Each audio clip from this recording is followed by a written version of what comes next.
Ты будешь искать женщину на маму похожую? Но он научил меня читать следы животных. Дар у меня с рождения. Ты морально готовишься к материнству. Пережила 7 выкидышей. Дают ли твои духи разрешение мне? И я уже чувствую изменения по телу.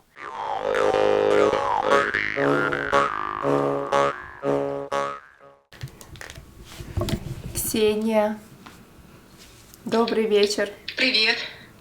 Я тебя жду. Я уже подхожу. Вот я уже зашла в здание. Сейчас зайду. Я тебя жду. Слышу твои шаги. Ой, ровно позвонила, Ди. Что ждет Ксению в этом году? Странствие. Мыслями она в другом месте, с мужчиной. Иногда ее одолевает ревность. Восхождение, пик, возвращение к старому дому. Раньше я работала в совхозе Маганском вместе с моей тетей. Если люди еще помнят, что такое совхоз, в 2005 году я работала в нем. Это вот мой родной брат. Зато, а помнишь, мы раньше типа картошку не собирали, такая устаешь, и такая маленькая картошка есть, я ее поглубже затаптывала, чтобы не видеть это. Да. Потом на следующий год, когда вспахивают землю, все это всплывает, и бабушка ругаться начинает на нас. Ой, почему картошку оставили? Раньше у нас было 2 коровы, 2 бычка, 2 бычка, 9 лошадей, курицы были, 60 куриц, 10 гусей, гуси были, да. 10 уток, 2 свиньи, 2 собаки. И работы было очень много. В детстве я каждые выходные приезжал и дедушке помогал постоянно чем-нибудь заниматься. Он мне где-то в середине недели звонил, расписывал план работы, и я морально готовился к выходным. И так каждую неделю было.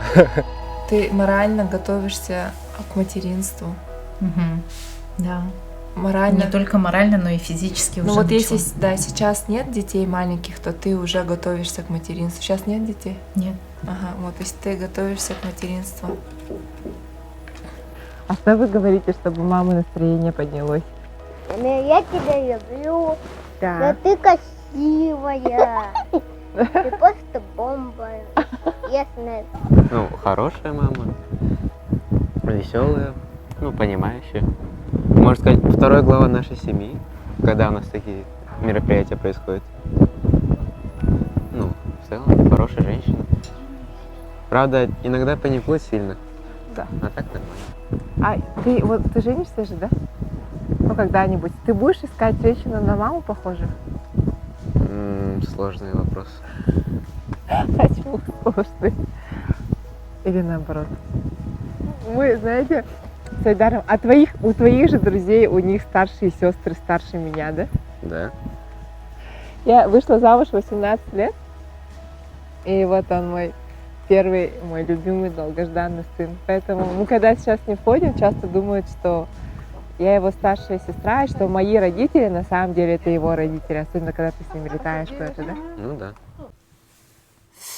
Это очень двойственная карта, янское проявление мужского начала в женщине. Когда оно было очень сильно проявлено, когда ты была янская, логическая, решительная, опознавательная женщина, и сейчас эта натура в тебе умирает. Засыпает, да. Да, Я это прям чувствую. да. Привет! Добро пожаловать в мою квартиру. Проходите, я вас жду. Сразу видно то, что я любитель творчества Шагала. Это его картина «Влюбленные над городом». Здесь тоже мне художники на куполе нарисовали по моему заказу частично отрывки из его работ. Это гостиная, где мы вместе проводим время. А тематика статуи мой скульптор знакомый сделал. Я его попросила «Древо жизни». Тут немножко, конечно, моя гостиная превратилась, можно сказать, в детскую игровую, но я этому очень рада. Для меня очень важна семейственность и традиции. Я учу своих детей, чтобы каждые выходные, либо любой маломальски значительный повод мы превращали в праздник. Поэтому часто здесь, за этим столом, которым привезли вот с Вьетнама, это, кстати, знак дракона и феникса. Здесь у нас зона, где дети занимаются. Для меня было очень важно, чтобы они сохраняли свою активность и подвижность. У нас на севере проблемы с суставами, ну вообще для женщин, которые рожали. У меня 3 детей, поэтому я стараюсь заниматься своим позвоночником. И мне мой брат подарил очень классный вот такой вот стол. Айдар, поможешь мне?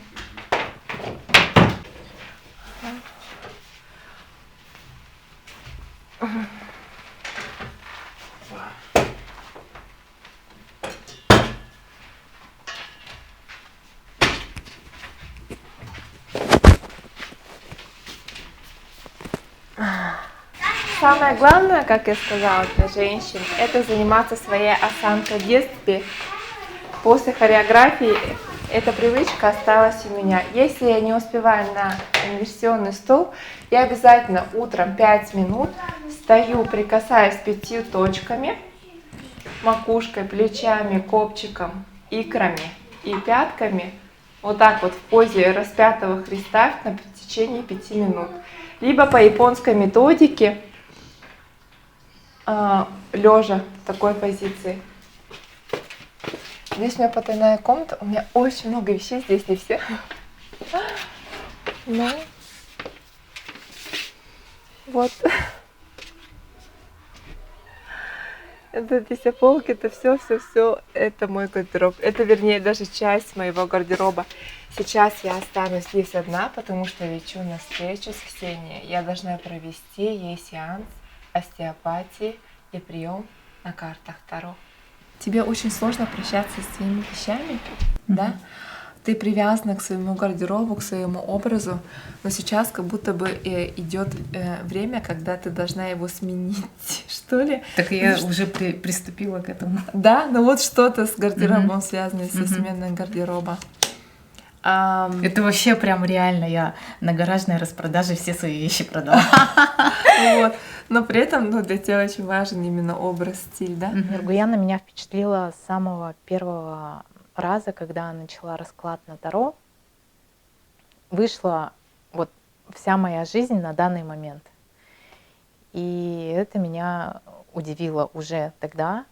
Я не знала, что будет у нас на телесной практике. И на телесной практике, ну, я представляла, что это, наверное, примерно остеопатический прием, массаж. Но тут также было нечто такое большее. Она посмотрела на мои глаза и сказала, что можно определить у человека по глазам его тотемного зверя. У этой девушки тотемный зверь — это дикая кошка, которая называется пума. Откуда ты узнала? Об этом никто не знал. Действительно, я когда-то в своей жизни делала такой запрос, и мне приснилась пума. Она даже описала цвет той пумы, которую я видела. И это меня вообще повергло в шок, конечно. И все, после этого я поняла, что я попала именно туда, куда надо. Перед тем, как начать сеанс, мы спрашиваем разрешение. Девичья фамилия у вас как? Копырина. Я призываю сопровождение Копыриной Ксении дать разрешение мне, Нургуяне, я называю свои другие имена, на то, чтобы поработать с ее телом и душой, провести эту практику для ее блага. Дедушка у меня был человек природы, дитя природы. Я думаю, сейчас остались такие только в очень старых захолустных селениях.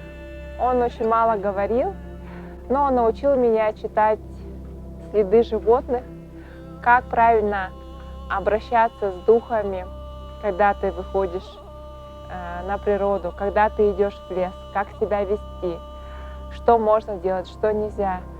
Всем обычаям, обрядам А как человек должен уважительно относиться к природе и к земле, которая его породила. Я владею краниосакральной терапией. Это изначально, это вот прямо, знаете, это математика, это сольфеджио, как в музыке. Краниосакральная терапия работает с нашими лобными костями и долями. Видите ли вы, что здесь есть залом? Эта рука болтается и находится выше. Вот есть разница, можете посмотреть по телу у человека. Смотрите, какая разница. Заметно на камеру? Порядка 4 сантиметров. Вот здесь вот хорошо видно. Пальцы здесь висят ниже, настолько же, сколько я сказала. Это значит, что по телу у человека есть перекос. Для проверки мы проверяем ноги. Мы видим, что левая сторона тяжелее, здесь напряжение больше. То же самое, как и в той руке. Теперь смотрим здесь по ступням. Обратите внимание, почему левая нога тяжелее? Потому что она короче, чем правая на 2, практически на 2 сантиметра.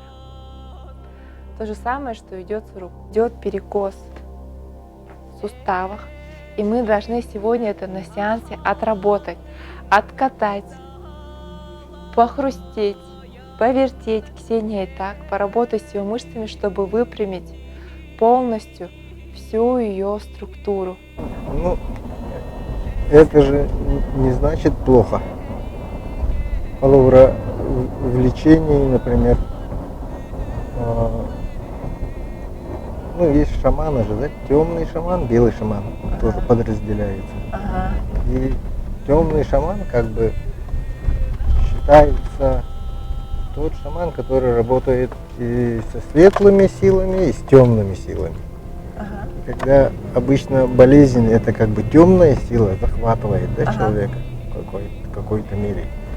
И, скажем, Харанга Оюн, как он может договориться с темными силами, или же там жертвоприношение какое-то, может быть возможно, смотря что попросят, да, темные силы. А Сырдык Оюн, как бы, да, он обращается только к верхним божествам. У каждого шамана есть свой уровень, да? Уровень. Там Ортотахамнах, Уддюктахамнах, Каратахамнах, да? Ну, скажем, 3. Там средний, высший, там и так далее. У кого выше, вибрация, походу, вибрация выше, его лучше слышат, да? Его обращение, его алгыс доходит. Это здесь останавливается? А теперь мы едем преподносить дары и просить благословения у нашей матушки реки Лены. С моим дядей, народным целителем России, гипнотерапевтом. Он известен по всей нашей республике и далеко за ее пределами. Его зовут Спартак. Так что мы проведем настоящий, истинный ритуал по всем канонам. Дар у меня с рождения раскрылся с 3 лет. Сейчас я могу говорить об этом открыто. Практиковать я начала в связи с тем, что у одного из моих 3 детей нашли неврологию и поставили нам инвалидность. Чтобы из всего этого выкарабкаться, мне пришлось помнить о других опорах, которые есть внутри меня. Это моя суть, это моя природа, это мое настоящее начало. У меня был перекос по телу с левой стороны. Во время того, как Ниргуяна меня растягивала и гармонизировала, как будто я была на колыбельке и плыла по небу. И я уже чувствую изменения по телу. Сейчас вы посмотрите результаты того, что было. Что сейчас стало? 2 руки практически легко ложатся. Далее, самое главное, мы посмотрим ноги. Помните, была разница в ступнях ног? Вот сейчас посмотрите. Вы можете увидеть, что они стали практически одного уровня. Можете камерой снять. Осталось чуть-чуть, немножко. Вот буквально я вот вижу 0,6, да? 0,6, 0,8, может быть, сантиметров. Но это можно исправить еще за 1-2 сеанса, и человек полностью обновится.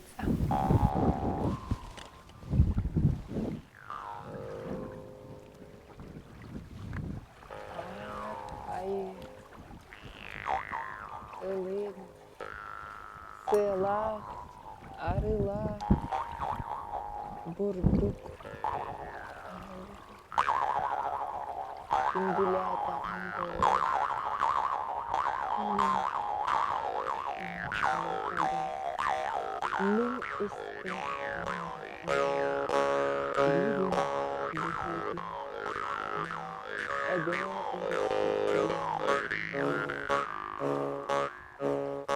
Ура!